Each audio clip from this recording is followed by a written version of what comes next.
High, আজকে তোমাদের সাথে বাংলাদেশি স্টাইলে শেয়ার করব লোটে মাছের ঝুড়ি। তো চলো রেসিপিটা তোমাদের সাথে শেয়ার করা যাক। তো প্রথমে এখানে সবকিছু রেডি করে নিয়েছি আর এখানে তেল বসিয়েও দিয়েছি গরম করতে।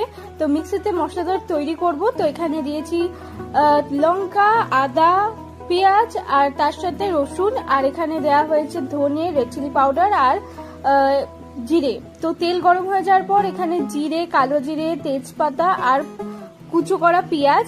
তো এখানে লোটে মাছটাকে ভালো করে নুন হলুদ দিয়ে রাখা হয়েছিল মাখিয়ে কিছুক্ষণ, তো এর মধ্যে দিয়ে দেওয়া হলো। আর কিছুক্ষণ ঢাকা দেওয়ার পরে ঢাকনাটা খুলে একটু নাড়িয়ে নিয়ে মশলাটা তোমরা দিয়ে দেবে, যেই মশলাটা তোমরা রেডি করেছিলে।